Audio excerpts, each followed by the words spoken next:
Excellent, Eric. Thank you very much. So, welcome everybody. It's been several months since we've had um, a virtual session like this, and we're really looking forward to it. Um, Many of you know that Eric and I go to quite a few whiskey tastings, and one of the reasons why we go to these tastings is because at many of them we learn about new distilleries or new spirits that we didn't know about beforehand. And I've told many of you, and we've invited many of you to join us, and many of you have at Binny's Craft Spirits event, which usually happens in the fall. It's one of my favorite events. It's amazing. Yeah, it's great. And you really get a lot of smaller distilleries, many whom are trying to break into the Chicago market. And you also get to talk with people from Binny's. I love asking them, whom should I taste? Whose stuff should I go to? And Larrikin was up there. Larrikin was up there. So I'd like to introduce our special guest from tonight, Greg Keeley, who you're the founder and CEO, correct? I'm the distiller, founder, and dog washer. I sort of do everything as one does in a in a little distillery. So, Eh, and by the way, if you hear my dogs squawking, they're right behind me. But once they know the camera's on, they'll want to do something, go outside, take a leak, do whatever. No worries. Every once in a while, one of my cats jumps up on the desk and walks right in front of the camera, so it's not a big deal. They're Um, cats. so tell me, so Larrikin, I mean, you mentioned that you're, also the chief cook and bottle washer and all that stuff. How many people actually work at the distillery? Not counting our advocates. We have a pretty robust advocate program, but actually staff at the distillery probably about 16. Okay, okay, And 16. we were no, probably one, two, three, four, but 16, I guess. It always shocks me when I pull up, like say on a Monday when the distillery's the front of house is closed, and there's like 12 cars parked there, and I'm like, how am I paying for all these freaking people?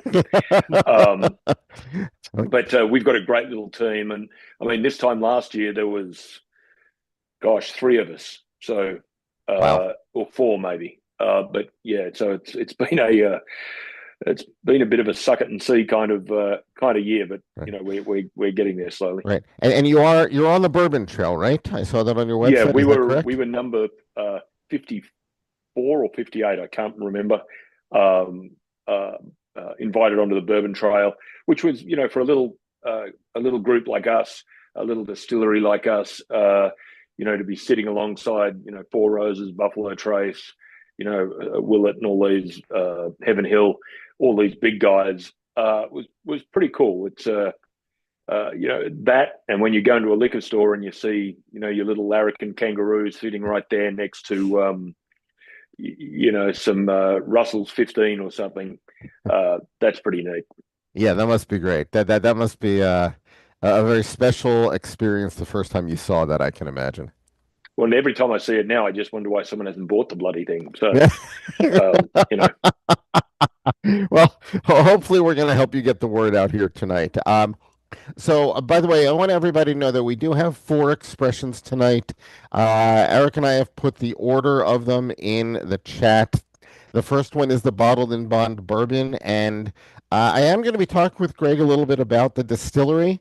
So there we go. That's the bottle. Um, we're going to talk a little bit about the distillery. So you can all start sipping the bottled in bond, and we'll talk about the mash bill on that soon. oh, I Um, already started sipping it. Sorry. of course, and many people have. And I'm just letting you know. We don't stand on ceremony here, but um, us just talk just a few specifics about the distillery. So, you are making your own whiskey, or no, is Yeah, anything being we're sourced, or are you making your own? How does that work? well. I mean, we run a bit of a, and we're very open about it and transparent. We run a bit of a hybrid model. We're an operating distillery. We run three stills currently: 160. I'm sorry, a 630-gallon pot still, a 500-gallon pot still, and a 150-gallon pot still, plus our little 50-gallon pot still, which we experiment on. Mhm. Um, they're all in. Uh, they're waiting on the county to come and approve the new building site currently, so who knows how long they're going to be unfired up for. But yeah, so we distill, we contract distilled. In fact, our bottled in bond, we contract distilled. Gosh, with Buffalo Trace, not quite a decade ago, but almost. Hmm. Oh, I'm sorry, with Sazerac, it wasn't Buffalo Hmm. Trace, with Yeah. Sazerac. I'm using the name there interchangeably, so I'm sorry for the confusion. No worries. Um, and we put that on the label because we think it's the right thing to do. Sure. Um, and then our what else? Our small batch, which we're not doing today, that was initially sourced or contract distilled, should I say? That's not anymore. That's internal. Um, oh, and the American light whiskey that we've just released, which has taken off like a firecracker, is a source product. So we have we sort of, our goal is within the next 3 to 4 years, everything that comes out of our distillery will be uh, from our pots. Okay. So most of Um, the stuff that we're dealing with tonight has been sourced. Most of what we're no, just tasting. the light whiskey and the bottle. Well, just the Oh, okay. So the yeah, two Maple of them. Bourbon and Cigar Lounge are your own distillate. Yes, sir. Mm-hmm. Okay, great, wonderful. Um, and as far as when you're doing your own distillate, okay, Mm-hmm. are you trying to source your grains locally? Is that what you're also trying to do, or how does that work when you're doing your own Yeah, I distillate? would like to say yes, but the sourcing of the grain side of things right now is one thing that we can leave to somebody else, and we I think we pick up very good grain because I think it's one of those things that you put shit in, you get shit out kind of deal. I'm a very strong believer in that, um, and so from that perspective, no, we're not necessarily sourcing locally in Kentucky. I do know the bulk of our corn comes out of Indiana. Um, uh, yeah, molded barley and stuff. I'm not sure I can find that out, but yeah, Hmm. unfortunately, we're not in a position right now to be able to sort of.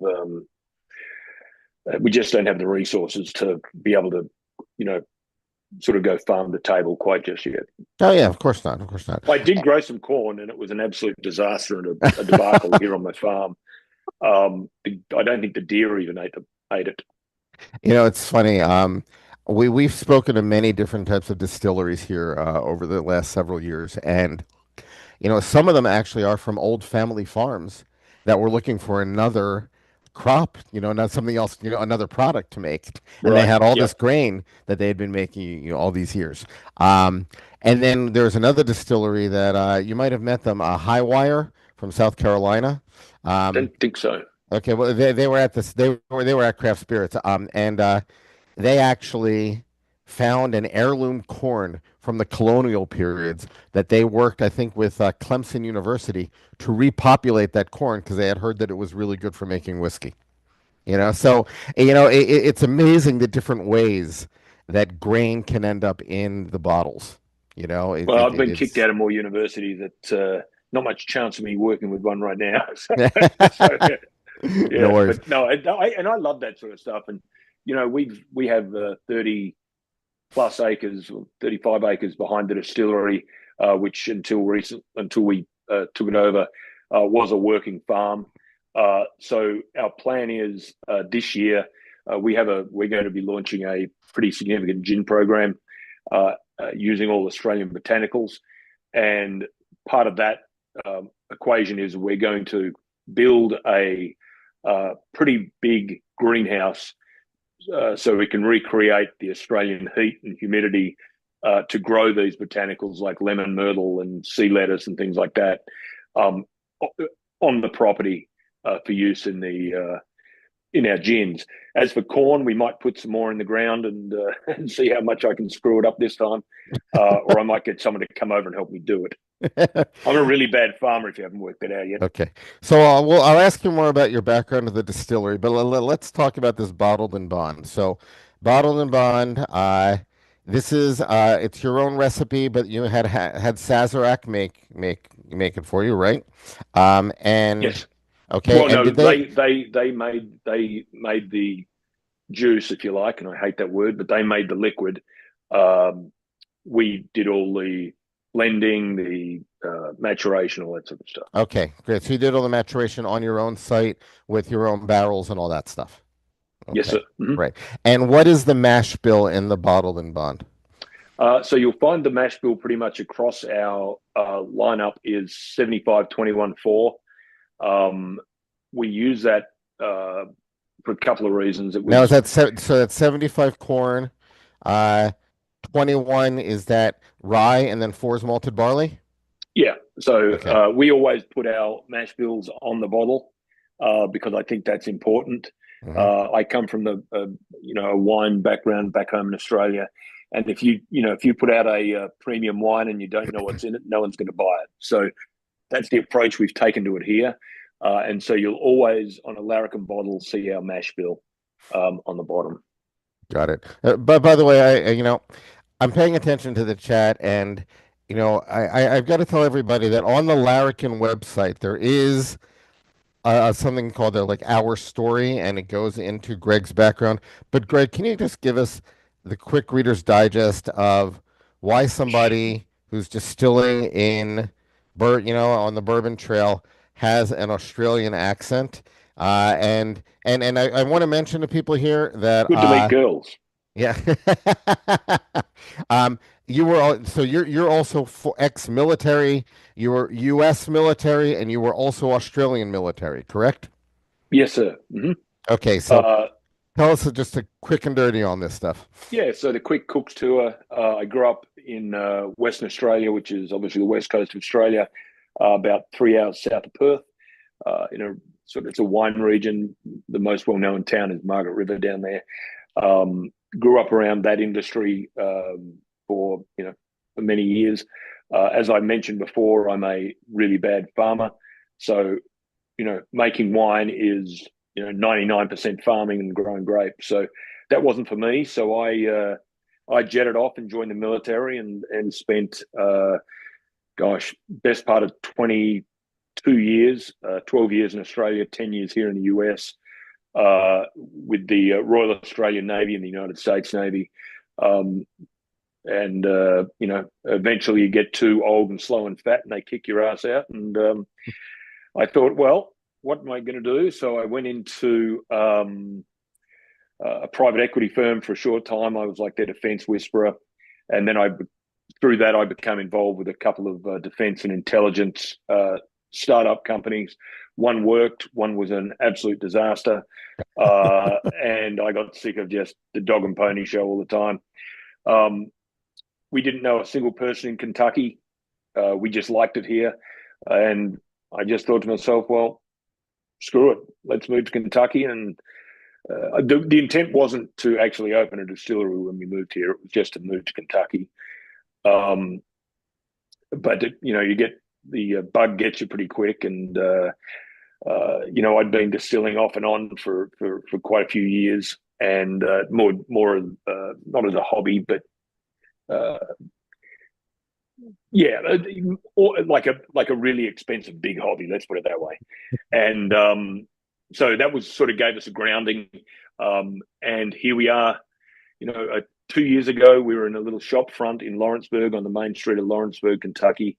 We had, I don't know, a dozen barrels. We sold four out in the first day we opened. And I was like, this is great. This is the easiest job I've ever had. Turns out that doesn't always work that way. And uh, yeah, it's a hard slog for a small craft distiller. My wife always says, um, opening a bourbon distillery in the heart of the Bourbon Trail in Kentucky is akin to trying to open a 3-star Michelin restaurant in New York. You're going to last about as long as you last if people don't like your stuff. So, but it's a hard slog, and but we've enjoyed every minute of it. The industry is super supportive, and yeah, we're sort of blessed to be where we are right now. Got it. considering where we came from. Well, I got to tell you that the initial reactions in the chat, and by the way, Eric will, won't, when we're done, Eric will also send you the chat. He can, print that up, and Oh put yeah, I that in just your got it. email for you. I But just worked out how to open yeah, it. people are really enjoying this bottled and bond bourbon. And as a reminder for everybody, bottled and bond means that it's at least 4 years old, and it's bottled at 50 proof. I'm sorry, 100 Yeah, proof, 50% ABV. 100. Yeah. Um, and yeah, 100 proof, So, 50% so ABV. our bottling bond is 8 years old. Hmm. We'll have some, this year we'll be bringing out some 9-year-old bottled in bond, which is a little bit unusual.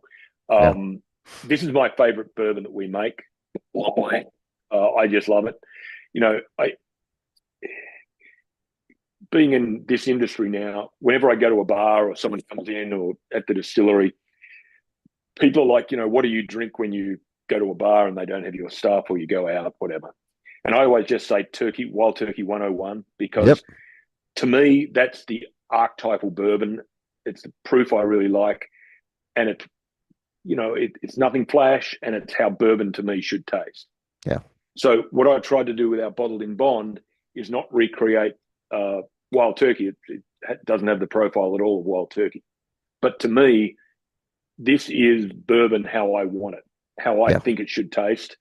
And that's why I made it. And it was one of those things that if I was like, well, people don't like it, this is the one bottle I'm going to die on the hill for. And if people don't like it, That's their problem. That's their problem. that's their Uh, problem. Yeah. so it's a very rich bourbon.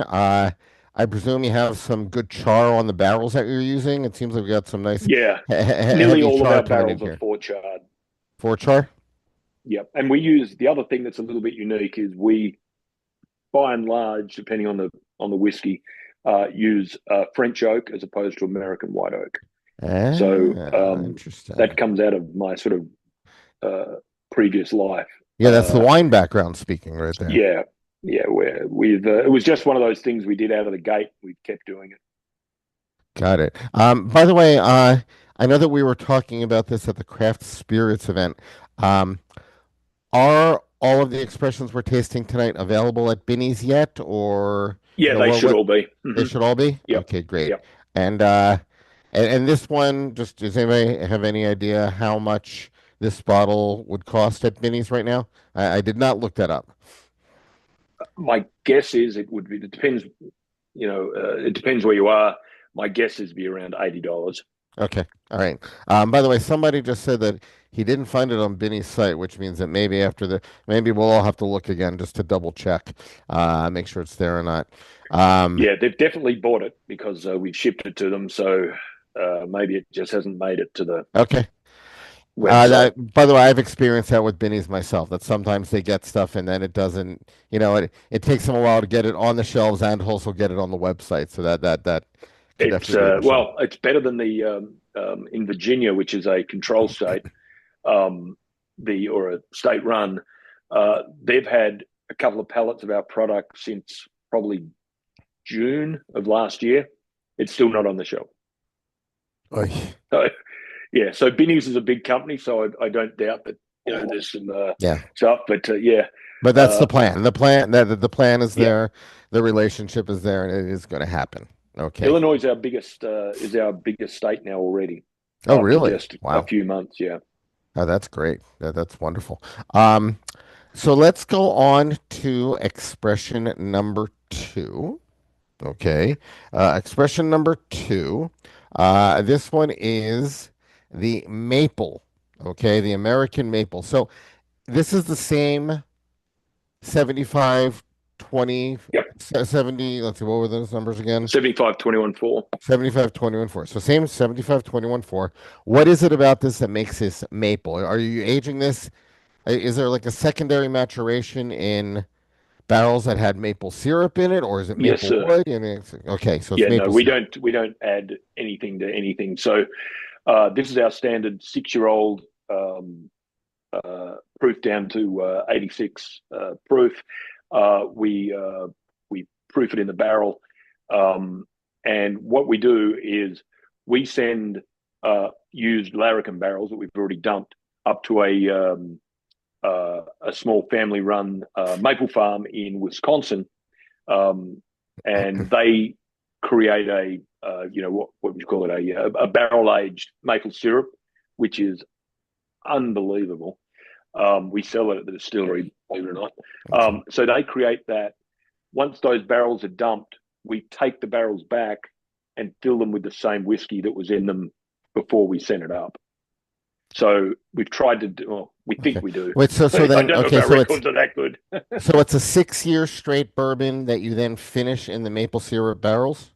Yes, sir. Mm-hmm. Okay. And how long does it stay in those maple syrup barrels? It depends. I don't like it to be, as you'll probably taste if you're trying it now, I don't like maple finish bourbons that are sweet and taste like you're eating pancakes and waffles. It's just not for me. I know I'm not a big finished bourbon guy anyhow.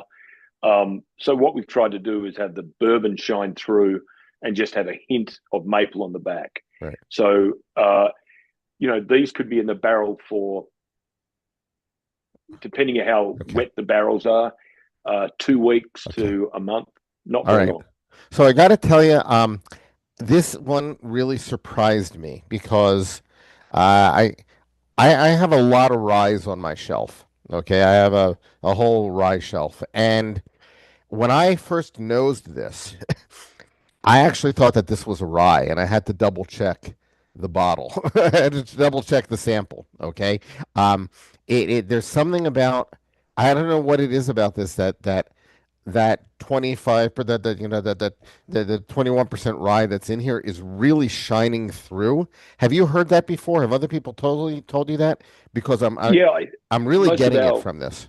we get that a lot with our whiskies. I mean, apart from our small batch, which is a high corn content at 86% corn, everything else is at least 21% rye. I like rye forward bourbons.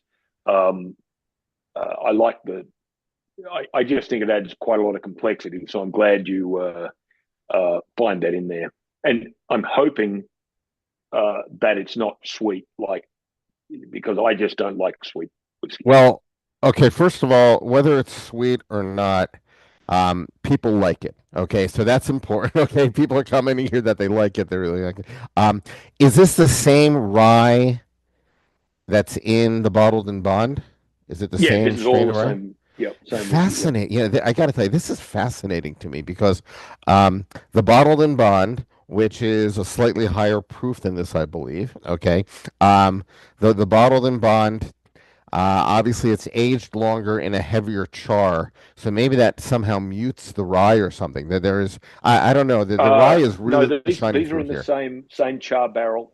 Um, but it's longer. But the bottled and bond, you said oh, it's an 2 years 8 year. longer. Yeah. Mm-hmm. Right. Yep. Okay. And Yep. it's the whole time it's in those the heavily charred barrels. Whereas here, it's for a shorter period of time, but then it's finished in the maple syrup. There's, I love this. Dude, this is really, Thank really, you. really good. Um, It yeah. was a big sleeper for us. Like we released it, and I didn't, know anything about it particularly. We just made it, and it took a bit to take off. But once people, I think there was a lot of people that were quite gun shy, uh, coming off some of those really sweet, sugary, syrupy, um, maple finishes and honey Yeah. finishes, No, and that's so not what people were a this little bit is. reluctant. Yeah, no, No, that is not what this is. it's still bourbon Yeah, with just a whisper, as I like to say at the yeah, this distillery. is delicious. Um, Thank you. and we do have a few people on here right now who are actually in a cigar lounge in suburban Chicago in Skokie, Illinois. Oh, where Uh, are you, Evan? I can see the background. yeah, they're in a place called Cigar King in Skokie, which is just north of Uh, Chicago, and they were very excited that Evan and Terry were very excited that we actually had a cigar malt bourbon here tonight. Okay, it's uh, it's it's insane. okay, so when people think cigar malts, the one that has gotten the most attention over the years and marketing over the years is a Scotch. It's the Dalmore. Okay, the Dalmore cigar blend. It's a really rich, very delicious type of Scotch. So again, this is the same liquid, the 75. The No, 21.4. the cigar blends. This, this one's I, different. Yeah, so the cigar blend is, oh God, now I'm gonna have to try and remember. It's a higher rye content. Okay. I think it's, if I recall, 30. We played around with this so much. It's 60 corn, 36 rye, 44 That's right. barley. Yep. Sorry. Thank you. Yeah, 60, thanks. 36, 4? Yeah. So Yes. again, it's that high rye content. Um, uh, this Mm. this whiskey, uh, there's been so much work going to this bloody thing. I'm super stoked with the end result. Um, So but how old is it? holy How old moly, is this? 9 years going on 10. Okay. And This was for some of the very first stuff we ever did. okay, and is it in high char for the whole time, or is there a finishing barrel? How does this So work? yeah, so that's a good question. So what this is, these barrels were three char, I believe. Um, but what we do then, this is we've tried to make this as complex as possible. So what we do is we have this is finished in 5 barrels: Amberana, which I hate with a passion, Madeira, our maple barrels, cognac, and jackfruit, which is like our little secret ingredient there, and that's like a it's called jaca fruit in Brazil, and I think that gives it a little like I'd say it's banana kind of taste, but a lot of people think it's an apple kind of or a pear kind of taste. But Okay, so anyhow, then let me make sure I get this. So the initial maturation, essentially the straight bourbon aspect of it, is that it's being mm-hmm, aged in the 3 char, and then you're finishing it in those 5 different barrels, in different correct, batches, and then you're marrying them together. yes. Okay. And so the trick with it is, uh, which I didn't really appreciate because I'd never done anything like this before, is we let, as I mentioned at the top, I detest Amberana to the core of my soul. So, but it works in this with just a hint of Amberana. But the trick is we have to go from each finishing barrel, and they all get pulled at different times because the of how you want the flavors to work. Right. So, for instance, the cognac barrel might sit there for 5 or 6 months. The maple barrel might only be 2 weeks. Right. The Madeira barrel was quite a long sit. And once each barrel is done, and I think it's ready, we dump them into individual stainless steel, and then the process of deciding quantities from each barrel Right. Right. is Well, right, next, you have and to that's how right you because then you're blending. I mean that right. blending in and of itself is an incredible art form. And Not at our place. yeah, little of this, little of that. Well, but that Yep. actually leads to my next question, though. So next year's version of this, okay? Mm-hmm. If you're going to continue to make this, and given the Oh, we will. comments, Yep. people are going to want you to continue to make this. Um, obviously, you're not going to get the exact same Right. finishes each time. So each year, are you going to try to mimic the success of this, or is each year's going to be its own thing? No, we're going to aim at the same general profile. But okay, case in point, today we did another bottled in bond blend. Right, Mhm. this one was 3 barrels or 4 barrels, can't remember. But I wish I had a videotape or videoed this because how we do it is we literally pull half a dozen or so 8 bottles, little sample bottles, and I just start tasting them literally on the bar at the distillery at Larrikin. Okay, this one will probably go well. This will go well, and we just start playing around. I get the staff to come down and help out, and we get. I got it down to 5 blends that I'd done. I knew which one that I thought was closest, or the closest to the profile, and of my 4 staff, and I trust their palates tremendously. They all, well, sorry, one didn't, Jesse didn't, but the rest of them all picked blend 2, which was the one out of the gate I thought was the closest to Got our it. OG barrel. And the other thing we always do is we'll keep about of this current cigar blend, about 20 gallons, which we then put into the next version of it. So Ah, every nice. single time we do it, and that includes our bottled in bond is the same, there is a little bit of DNA from the original uh, whiskey. Whether it makes any difference, I don't know, but it just makes me feel kind of clever. Well, I mean, there are quite a few distilleries that do things like that, where, they sort of, are blending different barrels together, and that becomes sort of like their base for then what else they make out of it.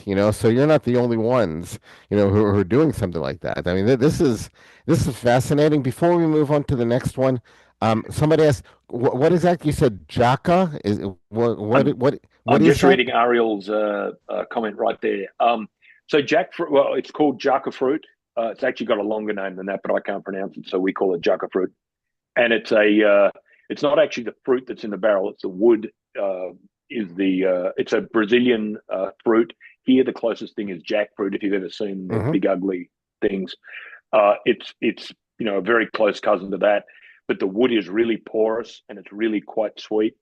And the barrels are amazing. When we got hold of one barrel, they're super expensive to find if you can even get them. But someone gave us one. I didn't know what the hell it was, and we just filled it up. I think for the first time with a 4-year-old, and we let people just sample out of the barrel with it, and everybody loved it. We would have done a jackfruit finish or a jackfruit finished product instead of say the maple, but you just can't get the barrels. So then we decided it would be a really nice linchpin and something that no one else has to put it into this Oh, it's cigar unique. lounge. Yeah, this is, I gotta tell you, this is getting a lot of really good comments. So, I I well I done. I don't like a lot of stuff. I don't like things that are tried too hard, but with this, we tried to make it complex yet approachable, if that makes sense. Hmm. Uh, so I think some of the you can actually taste some of the elements of the different finished Oh barrels yeah, through the definitely. layers of the bourbon, and that's what we tried to do. And we tried again coming out of the wine industry is I try to have the so when you walk out the door, the flavor is still on your mid palate, just like a good wine might be. You can still taste it when you walk into your car, Got not it. burning, but you get that Right. And sensation. Yeah. and the maple cask here is the same type of maple cask that you're using to make that maple bourbon. Is that right? Yes, sir. So the maple casks that we use for this have already had a maple finish run, bourbon run through Oh, them, okay. so they're not super sweet. They're not as sweet as when we Ah, get got them it. the first Beautiful. time out. Okay. So one thing that is unique tonight, and I want to congratulate you on this, is that you are introducing us tonight to a brand new category for us, okay, for many of us. Um, Light whiskey, okay? Light whiskey is a very interesting category. Our friends at Single Cask Nation actually bottled an American light whiskey several years ago, which was amazing. From what I understand, light whiskey is becoming more popular now, but it comes off the stills between Mm. 160 and 180. Mm. Okay, if I remember correctly. Okay, Roughly, yeah. Mm. okay, and so as Daniel Pike has mentioned in here, this is a very high proof. This is the highest proof that we will ever have tasted here. Okay, it's a 70. It's 153.6. Okay, No, yeah, you've got the 71.9. 153. Well, no, that's the Oh, 71 point. Yeah, well, that's the one you gave us. That's that's awesome. So I was about to say we just had a 153 barrel, and it was amazing. So that must be what Grace sent you. I've got a hold on. Let's see. 143 Wait. So sitting. wait. What do we have here? Hold on a second. What are the number? Hold on. I might have read the numbers wrong. I'm not wearing my glasses. Hold on. No, no, no. I'm sorry. 143.6. I'm Oh, sorry. okay, yeah, that's 143.6. what I have I'm too. not wearing my glasses, and we use these really small sample bottles here. Oh yeah, I understand. Yeah. But yeah, we just had a 153 that we opened, and it's amazing. Okay. That's what I thought you guys had. Okay. But the closest, by the way, you all might remember this like 4 or 5 years ago. Dad's Hat Rye out of Pennsylvania sent us some of their single barrels, and those were the highest one there was 64.8%. Okay, this is 5% higher than that. Okay, 71.8, nearly so 72. light whiskey.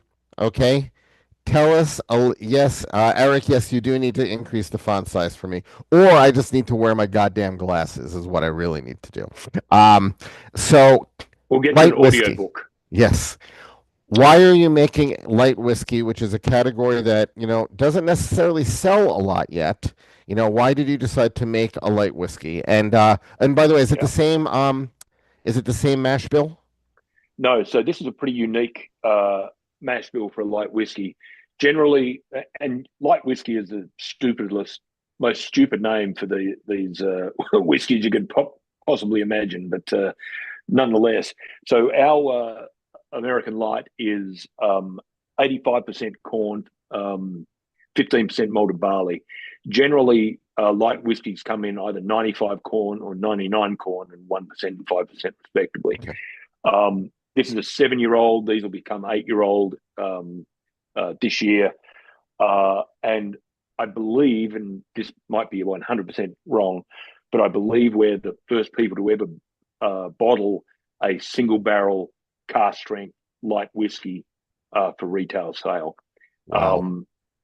I'm getting and this is matured in, what is it, char 3 or char 4? These are actually in char. So this is the other part. So the reason it's not bourbon is because it's gone into second use barrels. Ah, okay. But it's also the high So proof because it came off the still at a right, higher. So it's really for right. two reasons. It's both the fact that it's not virgin, but also that it comes off the still at a higher Well, proof. who is these days?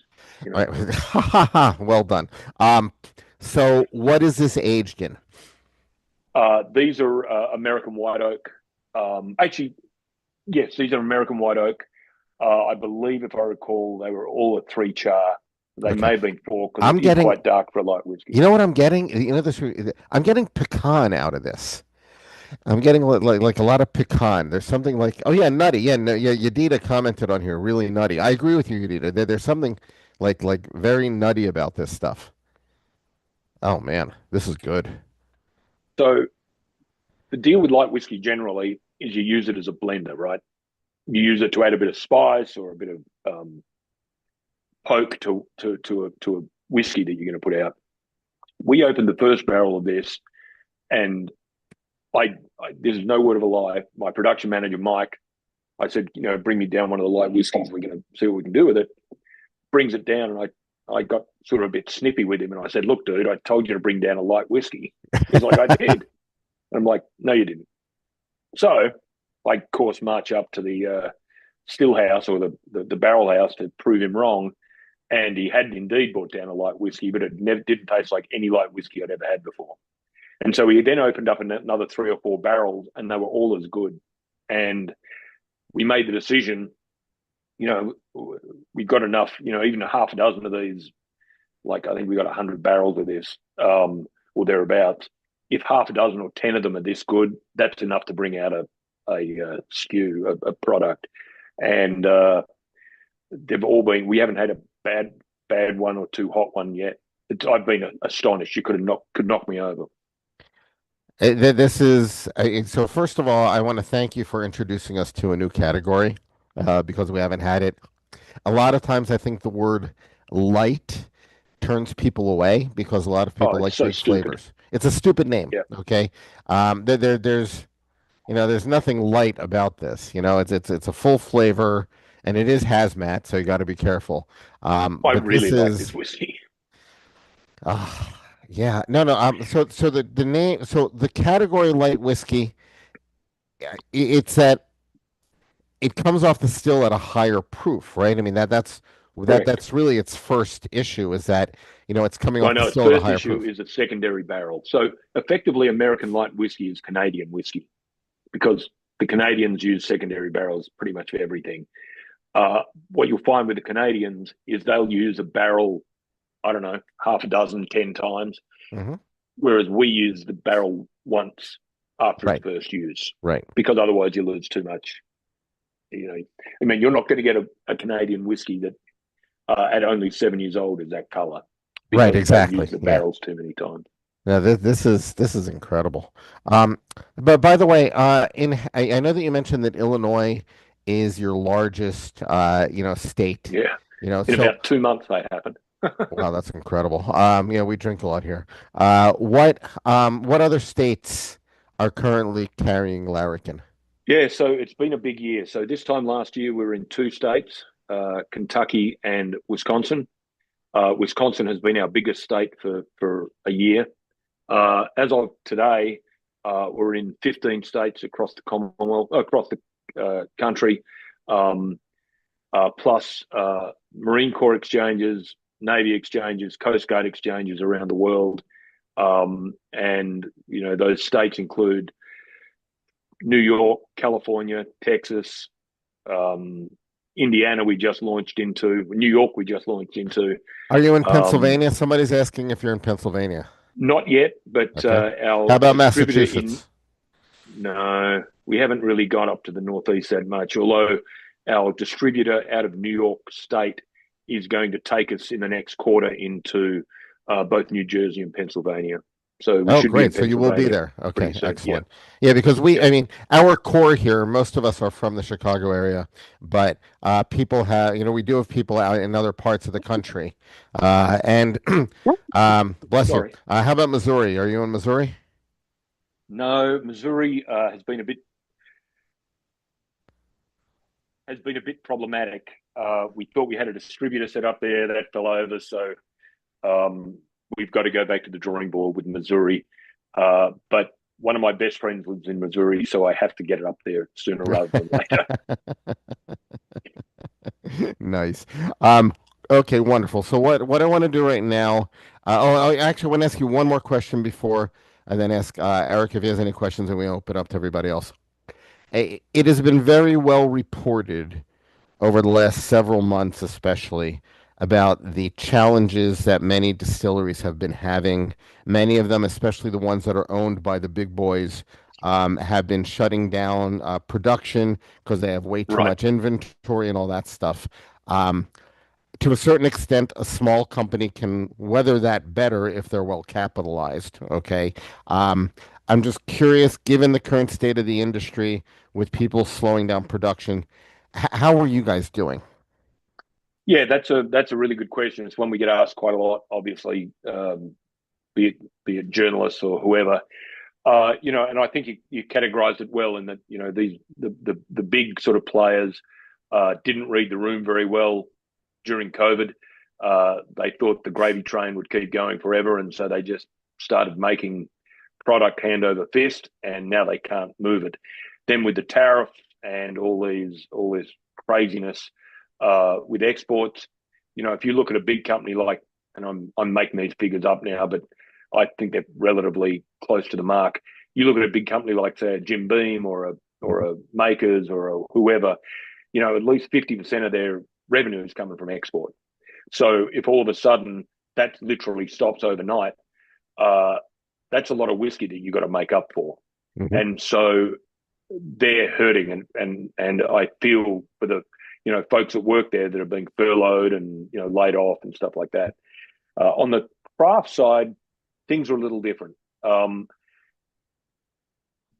I think you hit the nail on the head when you said if it's not so much well capitalized, it's if you're not over leveraged.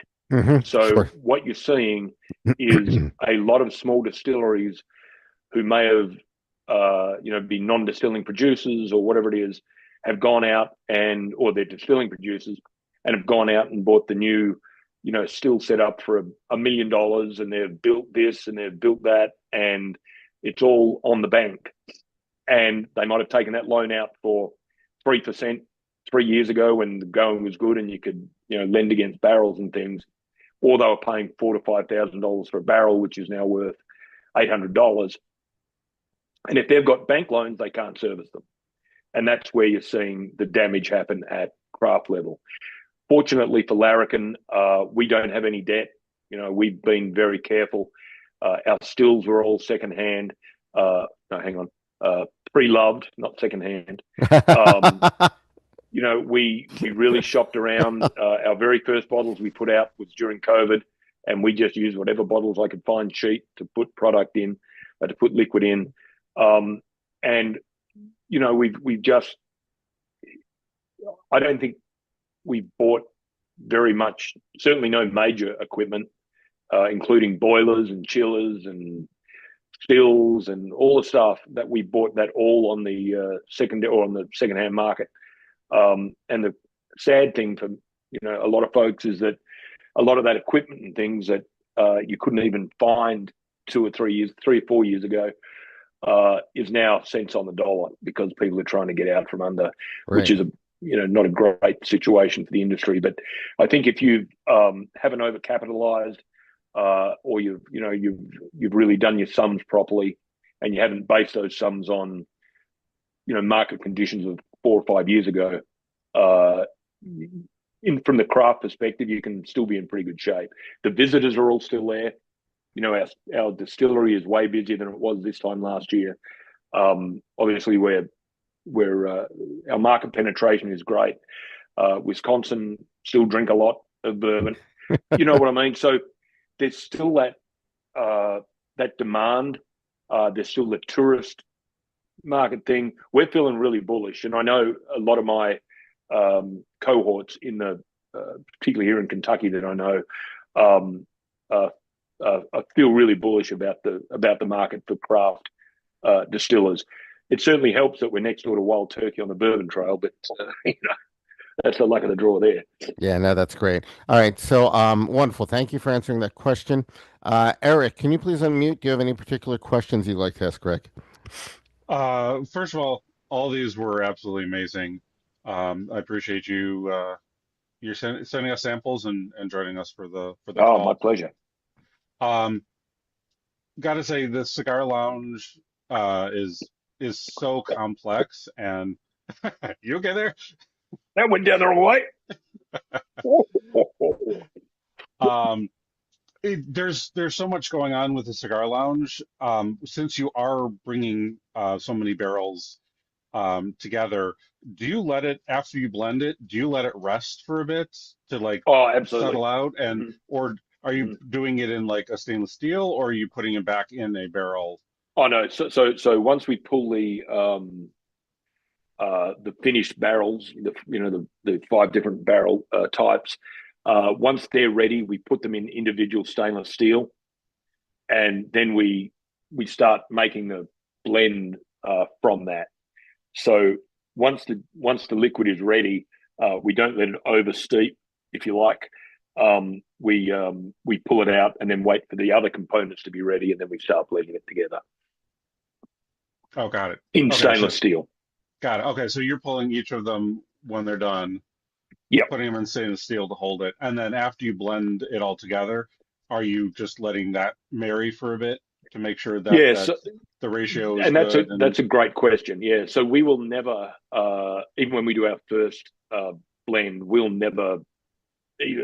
We might try it just because it's there, kind of deal, but that's not the finished product. We'll always uh, let it sit for at least 24 hours, and then if we're still not sure, we'll let it sit for over a weekend or something, because letting it rest is a I think a big deal, and it's something that you know folks maybe not don't realize is really important, but I think it is super important.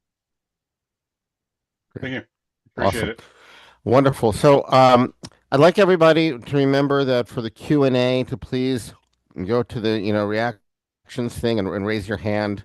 We already have somebody who raised his hand, but before we go to him, I actually want to pick on uh, Evan and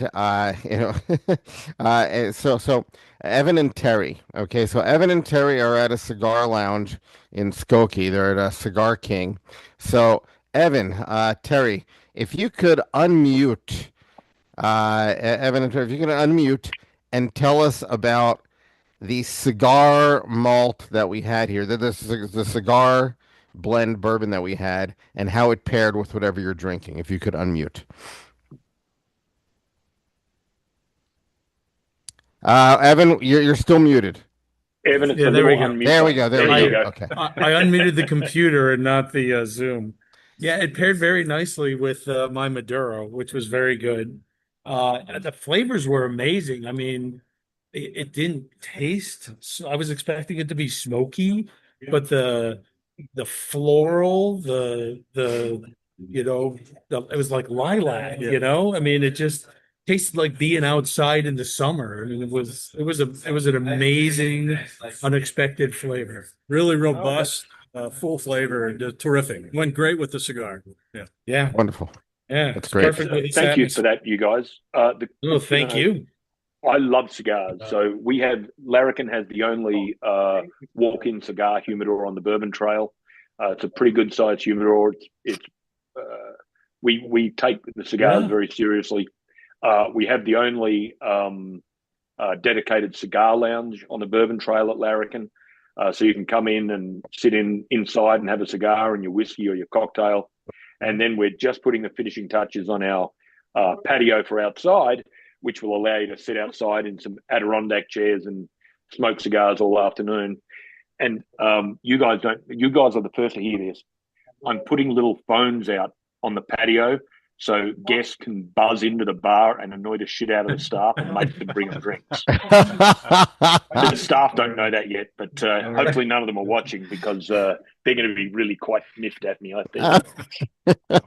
Sounds like a whiskey hobbyist road trip is in order, Gil. Yeah, I think think so. it might It's be. not That that sounds far. like a lot of fun. That's great. That's awesome. Thank you, Evan and Terry, Thank you. for sharing and for Yeah, unmuting there. thanks, guys. All right, so let's go to Joshua Eisenberg. Joshua, please unmute yourself. Yeah, thanks for the question. Amazing stuff, Greg. Thank you so much. The cigar lounge and the American Maple were really incredible. Thank My you. question is also incredible was the American Light Whiskey, and I'm wondering two things. One, I just wanted to confirm, is your source for the corn and the malted barley in this the same as your other mash bills? First question. I can't answer that definitively. I think it probably was because we've been using the same folks we Okay, go through a broker, gotcha. but a big part of the deal with those guys is they try and keep it constant because it's important. But I can't tell you, 100% yes. And then thank you. And the other question, because this is so different. I mean, it really is delicious for a light whiskey.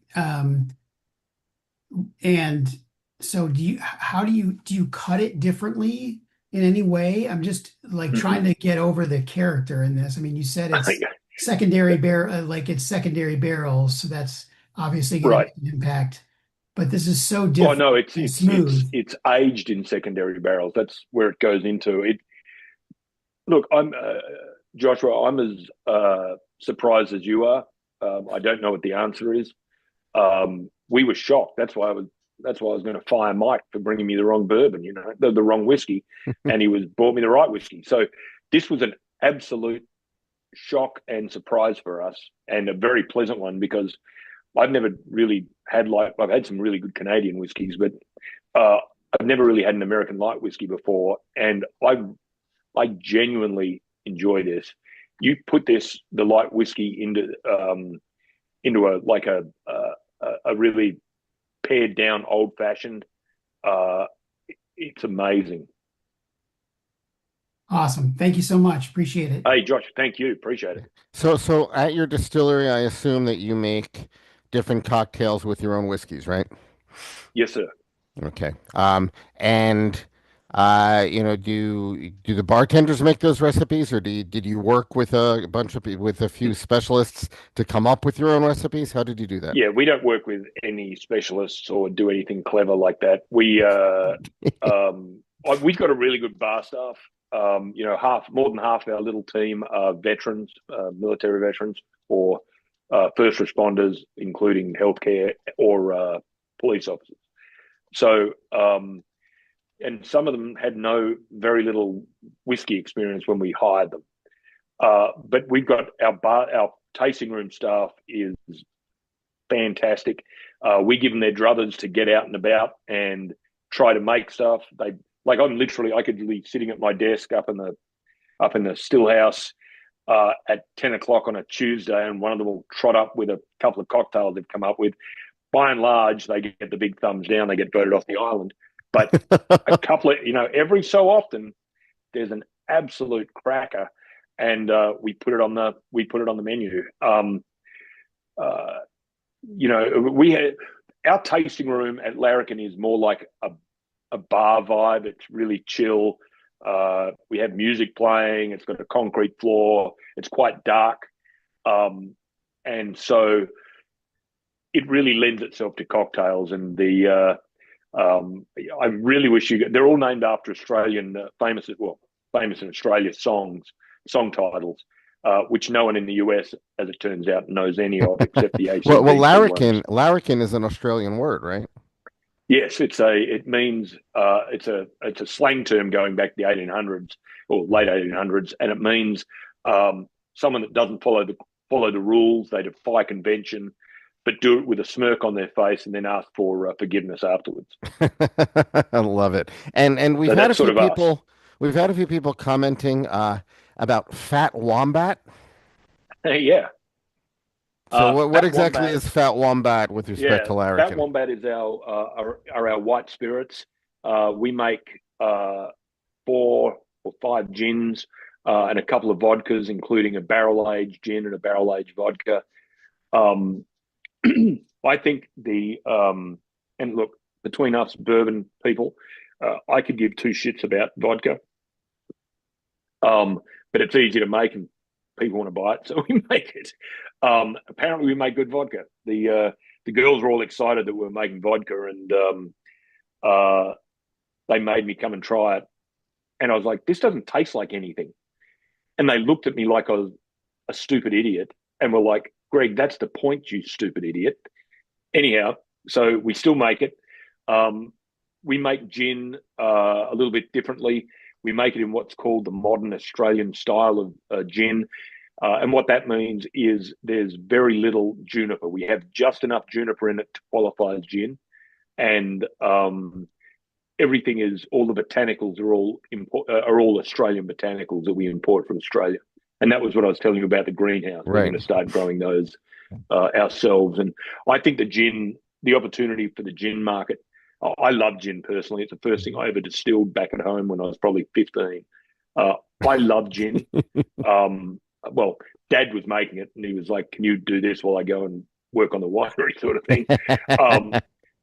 And I just love gin. And so you'll see we'll be making an announcement probably at the end of March about some things we're doing on the gin front. Are you doing any aged gins, any barrel aged gins, or not? Yeah, we have a barrel aged gin which is 101 proof, and we have a barrel aged vodka which is also 101 proof. Ooh, nice. By the way, Josh the rest Eisenberg. of our gins are 86. Oh, okay. Josh Eisenberg, your hand is still up. Do you have another question for us? Yeah, I was going to be selfish because no one else is asking a question. Do it, buddy. Okay. Bring it.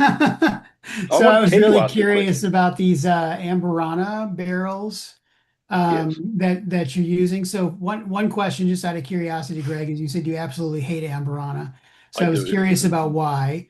But second of all, I was curious about, are Amburana barrels used elsewhere for other spirits? I'm new to hearing about this. There's a bunch of bourbon or distilleries that will use Amburana barrels, or more likely they're using Amburana chips or spirals or something, because it's really expensive. We were just lucky we got given a couple of them, literally. I really, really, really don't like Amburana. So because I'm doing a lot more traveling and a lot more things now, we've had to bring on an assistant distiller, or lead distiller, and we hired a gal out of Colorado from Lord's Whiskey House, who is the lead distiller there, by the name of Barb McDonald. And so Barb now kind of does the work. I just tell her if it tastes good or not, and she's been great. And when we this is a good tie. And when we made our cigar blend, it was originally 4 barrels, and it was still missing something. And Barb was like, we've got to use that Amberana we've got. I'm like, nope.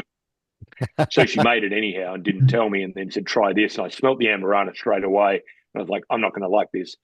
And she was right. And she'd been on the job for like a week. And Nice. so I wasn't very happy. I should have fired her then, but I didn't.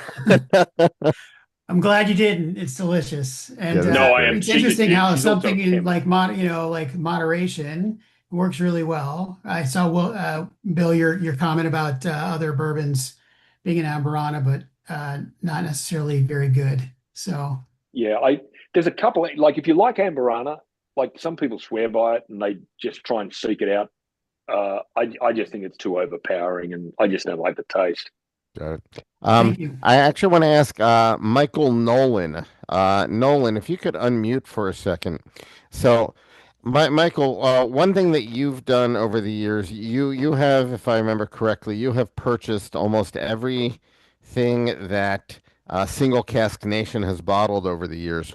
Um, did you have a bottle of their American Light whiskey? If I remember correctly, they released it during Whiskey Jubilee here in Chicago. I think something like, I don't know, like 8 years ago or something like that. It might have been longer, but yeah, but they've released, I think, three light whiskeys or four light whiskeys. Okay. Really?